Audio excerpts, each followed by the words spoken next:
जय हिंद दोस्तों। आज मैं आपको बताऊंगा अनुभाव।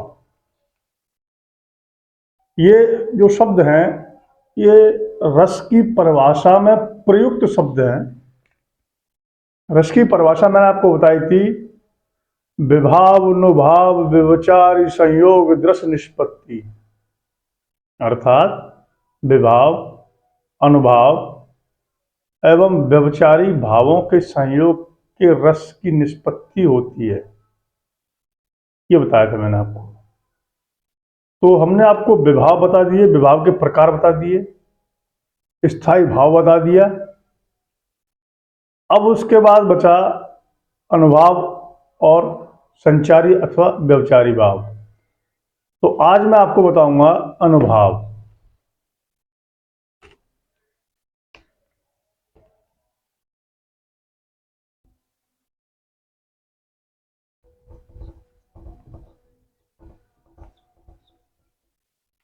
अनुभाव क्या होता है? मनोगत भावों को व्यक्त करने वाले शारीरिक विकारों को अनुभाव कहा गया है। मनोगत भावों को व्यक्त करने वाले शारीरिक विकारों को अनुभाव कहा जाता है। अनुभावों की संख्या 8 बताई गई है। अनुभावों की संख्या 8 बताई गई है।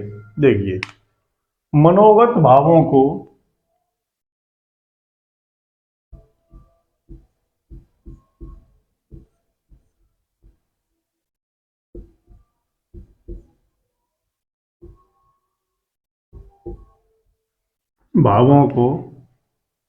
व्यक्त करने वाले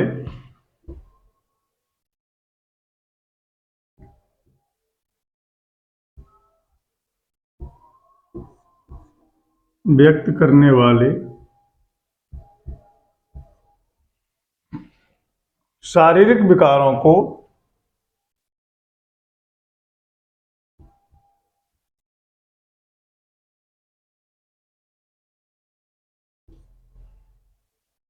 शारीरिक विकारों को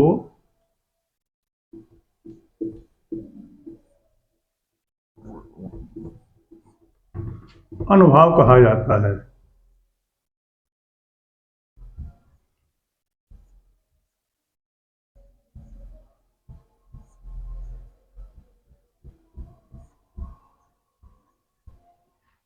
अनुभाव कहा जाता है। अनुभावों की संख्या 8 बताई गई है।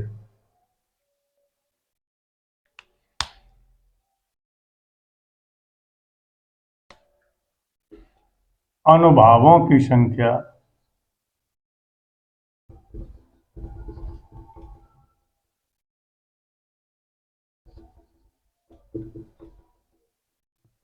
संख्या 8 बताई गई है।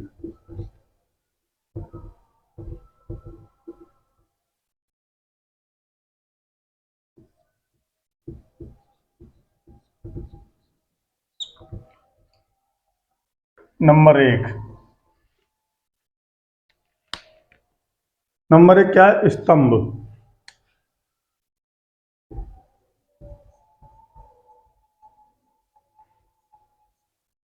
नंबर 2 स्वेद।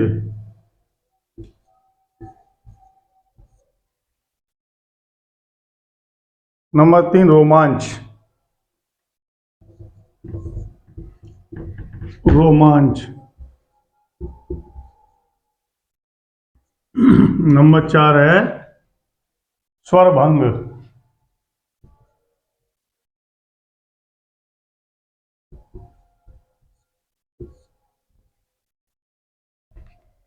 और उसके बाद 5वां नंबर है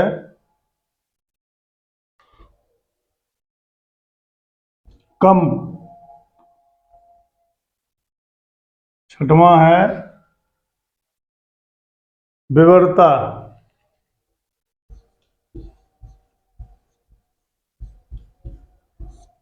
या रंगहीनता।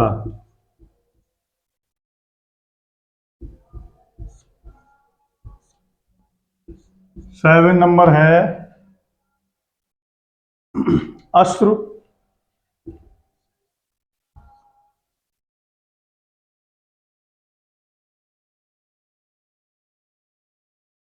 अश्रु, और 8वां नंबर है प्रलय।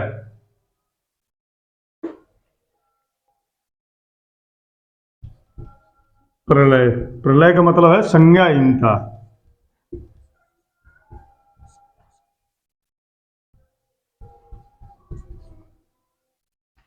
संज्ञाहीनता।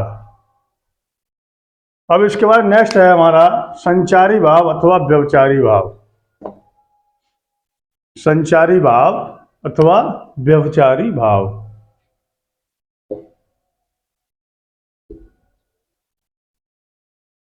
संचारी अथवा व्यवचारी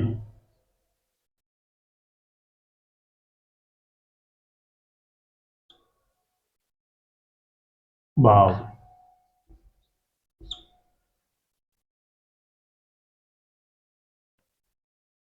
ये क्या होते हैं देखिए। मन में संचरण करने वाले, मन में संचरण करने वाले अर्थात आने जाने वाले भावों को संचारी अथवा व्यवचारी भाव कहा जाता है। मन में संचरण या आने जाने वाले भावों को संचारी भाव अथवा व्यवचारी भाव कहा जाता है। संचारी भावों की संख्या 33 बताई गई है। कितनी है? 33 संचारी भाव।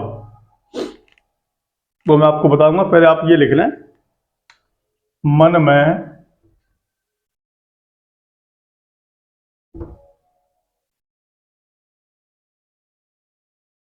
मन में आने जाने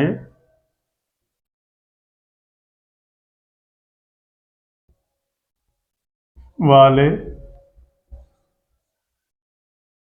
ब्रैकेट शुरू, अथवा संचरण करने वाले, संचरण करने वाले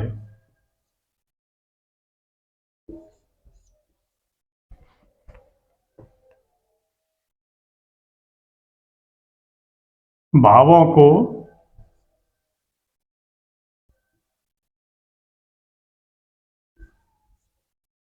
को संचारी भाव, संचारी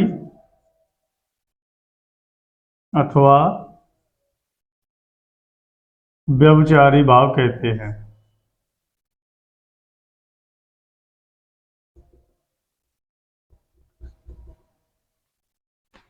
इनकी संख्या कितनी है? 33।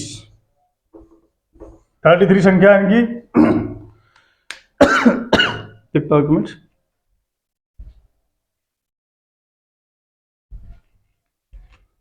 व्यभिचारी भावों की संख्या कितनी है? 33 लिख रहा हूं मैं यहां पर। संचारी भावों की संख्या, संचारी भावों की संख्या कितनी है? 33। कौन कौन से हैं देखिए। पहला है हर्ष। पहला क्या है? हर्ष। दूसरा विषाद। तीसरा त्रास, त्रास यानी भय। लज्जा, ग्लानि, चिंता, शंका, असूया। असूया दूसरे के उत्कर्ष के प्रति असहिष्णुता। असहिष्णुता ये है असूया। उसके बाद है अमर्ष, यानी विरोधी का अपकार करने की अक्षमता से उत्पन्न दुख, वो है अमर्ष। उसके बाद मोह, गर्व, उत्सुकता, उग्रता, जड़ता, दीनता, आवेग, निर्वेद। निर्वेद होता है अपने को कोसना या धिक्कारना, स्वयं को कोसना या धिक्कारना। धृति, धृति या धृति मतलब होता है चित्त की चंचलता का अभाव। चित्त की चंचलता का अभाव को धृति कहते हैं। मति, विबोध, विबोध चैतन्य या लाभ। वितर्क, श्रम, आलस, निद्रा, स्वप्न, स्मृति, मद, उन्माद, अवहिता। अवहिता होता है हर्ष आदि भावों को छिपाना। हर्ष मतलब होता है खुशी, खुशी आदि जैसे भाव होते हैं उनको छिपाना ही अवहिता कहलाता है। अपस्मार, अपस्मार यानी मूर्छा, और व्याधि और मरण। इस प्रकार ये संचारी अथवा व्यभिचारी भाव जो है 33 हैं, वो मैंने आपको बता दिए हैं। नेक्स्ट पार्ट में आपको मैं श्रृंगार रस और श्रृंगार रस के भेद विद उदाहरण के आपको समझाऊंगा, लिखाऊंगा भी। तब तक के लिए जय हिंद दोस्तों।